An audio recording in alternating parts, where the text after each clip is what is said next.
நேயர்களுக்கு என் அன்பார்ந்த வணக்கங்கள். சூடிக்கொடுத்த நாச்சியார் என்று அழைக்கப்படுகின்ற ஆண்டாள் நாச்சியார் அருளிச் செய்த திருப்பாவையிலே 27வது பாசுரம் கூடாரை வெல்லுஞ்சீர் கோவிந்தா என்று தொடங்கக்கூடிய ஒரு பாசுரம்.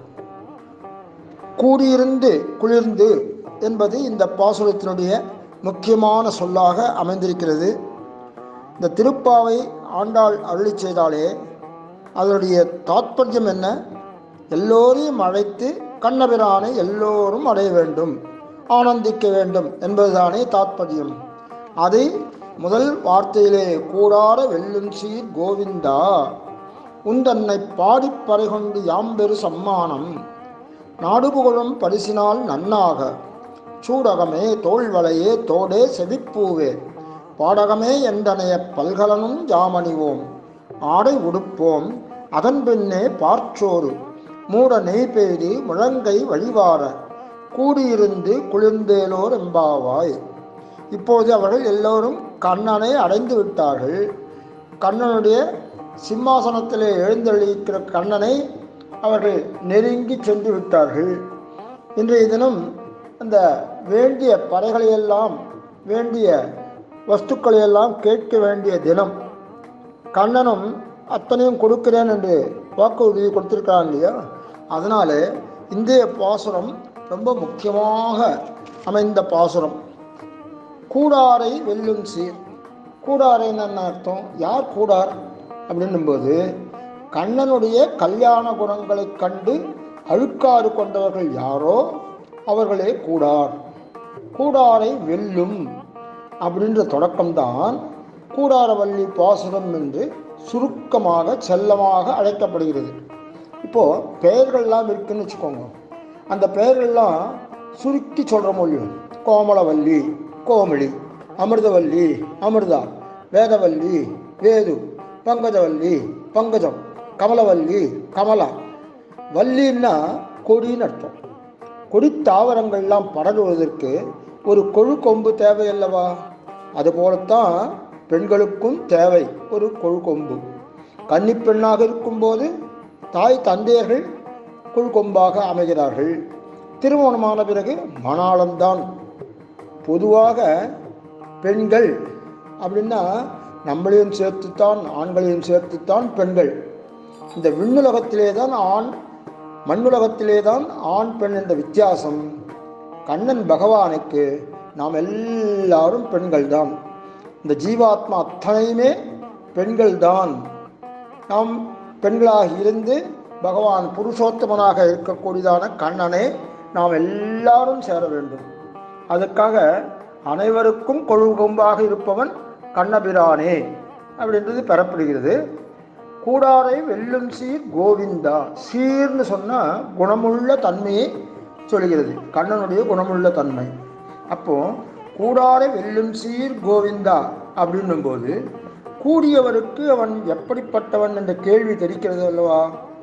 கூடியவருக்கு தோற்பதாகவே அல்லது தோற்பதற்காகவே கண்ணனாக வந்தவன் இறைவன் கண்ணபிரான் அப்படின்றது பெறப்படுகிறது. இதை நம்மாழ்வார் சாதிக்கிறார். பற்றுடை அடியவர்க்கு எளியவன் பிறர்களுக்கு அரிய வித்தகன் மலமகள் விரும்பும் நம் மரும்பெறல் அடிகள் மற்றொரு கடவெண்ணை கலவெனில் உரலிடை அப்புண்டு எத்திரம் உரலினோடும் இருந்து இருந்து ஏங்கிய எளிவே அப்படின்னு காட்டுறாருத. அதில் பற்றுடை அடியவர்களுக்கு எளியவனாக விளங்கக்கூடியவனவன் பிறர்களுக்கு மற்றவா எல்லாருக்கும் அரிய வித்தகன் அப்படின்னு சொல்லும்போது நம்மாழ்வார் யோசனை பண்ணுறார். ஆஹா, பற்றுடை அடியவருக்கு எவ்வளவு எளியவனாக இருக்கிறான், எவ்வளவு எளியவனாக இருக்கிறான் அப்படின்னு வியந்தார் பாருங்க. அப்படியே அவர் மூர்ச்சியாகி இதாகிறார். அந்த மாதிரியாக 3-6 மாதங்கள் அவர் மூர்ச்சியாகி விழுந்து விட்டாராம். கண்ணனுடைய பகவானுடைய சௌலபிய குணத்தை, எளிய குணத்தை, எளிமை குணத்தை கண்டு வியந்து அப்படியே மூர்ச்சி ஆகிவிட்டார்ன்ற இதில் சொல்கிறார். அதே மாதிரியாக கண்ணன் யார் யாருடன் தோற்றுள்ளான் அப்படின்னு பார்த்தோம்னா அதுக்கு ஒரு லிஸ்ட்டு. யசோதை, தேவகி, கோபியர்கள், ஆண்டாளிடம், அப்புறம் ததிபாண்டவனிடம் என்று அப்படியே பட்டியல் நீண்டு கொண்டே போகும். அந்த கண்ணனை பாடுதலே நம் பணி அப்படின்னு ஆண்டாளி பாசுரத்திலே வலியுறுத்துகிறாள். முதல்ல பார்த்தோம்னா 2ஆம் பாடிலே பரமன் அடிபாடி, 3ஆம் பாசுரத்திலே உத்தமன் பேர் பாடி, 5வது பாசுரத்தில் வாயினால் பாடி, 7இல் கேசவனை பாடி, 11இல் முகில் வண்ணனை பேர் பாடி, 12இல் மனத்திக்கினியானை பாடி, 13இல் பொல்லா அரக்கனை கிள்ளிக் களைந்தவனின் கீர்த்திமை பாடி, 14இல் பங்கைய கண்ணனை பாடி, 15இல் மாயனை பாடேலோ ரெம்பாவாய் அப்படின்னு வருது. அதே மாதிரியாக 17 பார்த்தா துயிலழப் பாடுவார்கள், 18இல் உம்மை உன் மைத்துனன் பேர் பாடன. ஆமாம். 25இல் திருத்தக்க செல்வமும் சேவகமும் யாம் பாடி, 27இல் கண்ணா உந்தன்னை பாடி அப்படின்னு வருது. பாடி பெறப்போவது என்ன அப்படின்னு பார்த்தோம்னா பறை. முதல்ல சொன்னது பறை, அது தோல் கருவி. இப்போ கேட்குற பறை வேற. இது என்ன பறை? கைங்கரியம் தொண்டு பறையாகிற நற்பேருன்னு வச்சுக்கோ. யாம் பெரும் சம்மானம், கண்ணனுடைய கருணையால் பெற்று மகிழும் பரிசுகள் எல்லாம் சன்மானம் தானே. இதெல்லாம் நாடு புகழும் பரிசு. கண்ணனுக்கு பின்னே கர்ணன்னு நம்ம இதில் பார்க்குறோமே, அந்த கர்ணனுக்கு பின்னே கொடையில்லை என்பது போல கொடுப்பவனையும் பெறுபவரையும் நாடு கொண்டாடுவது போல பரிசளிக்கப்பட வேண்டும், ரிகக்னிஷன் இருக்கணும்னு இந்த ஆண்டாள் கோஷ்டினர் வேண்டா. நன்றாக அப்படின்னு என்பது நாடும் நகரமும் நன்றாக அறியும்படி. இந்த பெற விரும்பும் அணிகள்லாம் என்னன்னு பார்க்கும்போது சூடகமே தோல்வளையே தோடே செவிப்பூவே பாடகமே எந்தனைய பல்கலனும் யாமணிவோம். 2வது பாசுரத்தில் என்ன பண்ணா என்னது, நம்ம விரத காலத்திலே அனுஷ்டிக்க வேண்டிய இதெல்லாம் சொல்லும்போது எதை தவிர்க்க வேண்டும் என்று அதையும் பட்டியலிட்டால் இல்லையா. நெய் உண்ணோம், பால் உண்ணோம், அதே மாதிரி தலைமுடியிலே இதெல்லாம் வைக்க மாட்டோம், புஷ்பங்கள்லாம் வைக்க மாட்டோம் அப்படின்லாம் சொன்னாலே இப்போ என்ன ஆச்சு, விரதம் முடிஞ்சு போச்சு, கண்ணனை கிட்ட அடைஞ்சாச்சு. அதனால் இப்போது ஆனந்த ஒரு இது ஆறுது. இந்த விரதம் நல்லபடியாக முடிந்தேறியது, நடந்தேறியது. அதனாலே இப்போ எல்லா அணிகலன்களும் அணிந்து கொண்டு கண்ணபிரானிடம் ஆனந்தமாக வந்து சேர்வார்கள். பகவான் கண்ணனை கிட்ட நெருங்கி பார்க்கும்போது நம்ம அலங்கார பூஷிதர்களாக இருக்க வேண்டும் என்று அவர்கள் தீர்மானித்து இதெல்லாம் கேட்குறான். இதெல்லாம் கொடுத்தோன்னா அவங்க அணிந்து கொண்டு வருவோம் அப்படின்னு சொல்கிறான். என்னென்ன கேட்குறா? சூடகமே தோல்வளையே தோடே செவிப்பூவே பாடகமே என்றனைய பல்கலனும் யாமணிவோம். சூடகம்னா என்னது? கை வளை இருக்கே, அதுக்கு சூடகம்னு பேர். தோல் வளைனா தோல் பாகத்தில் அணியக்கூடியதான அணிகலனுக்கு தோல் வளைன்னு பேர்.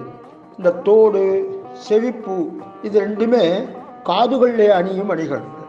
இந்த தோடுன்றது அசையக்கூடிய வஸ்து தோடு. செவிப்பூன்றது அசையாத ஃபிக்ஸடாக இருக்கிறது தான்.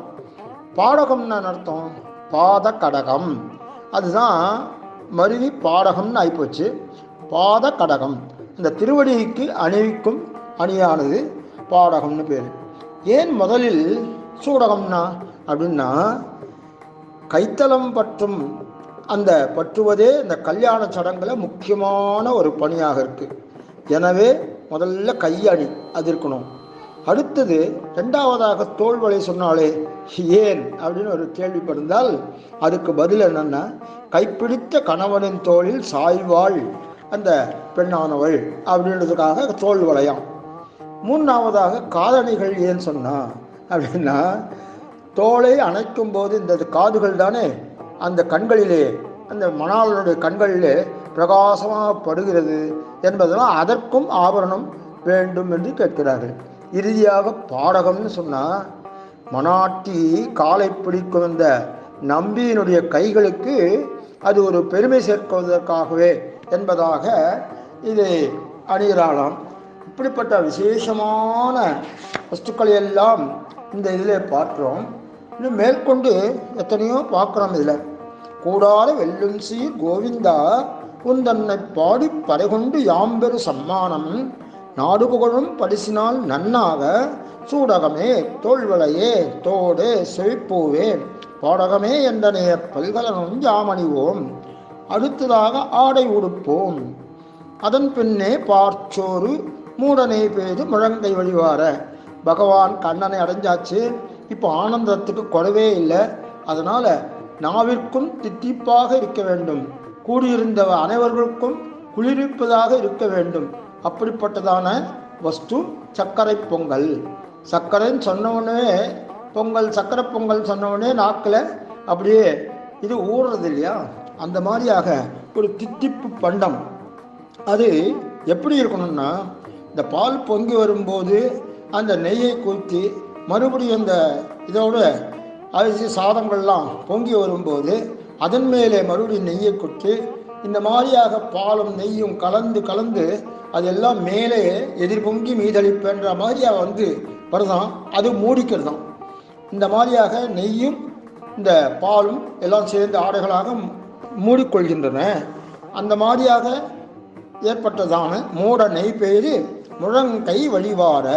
அந்த மூட நெய் பெய்துன்னா அந்த மேலேருந்து அப்படியே பால் பொங்கி வந்ததுன்னா அந்த பாத்திரத்து வழியாக வருது இல்லையா வெளியில், அதே மாதிரியாக இந்த நெய்யானது அந்த சோற்றிலே சர்க்கரை பொங்கலிலே நெய்யை விடும் பொழுது மேலே மிதந்து நிறைய அந்த அளவுக்கு விட்டான்னாகும் அந்த கையிலே வழியாக வழிகிறதாம். மூட நெய் பெய்து முழங்கை வழிவார கூடியிருந்து குளிர்ந்தேலோ என்பாவாய் என்பது விசேஷமான இந்த பாசுரம்.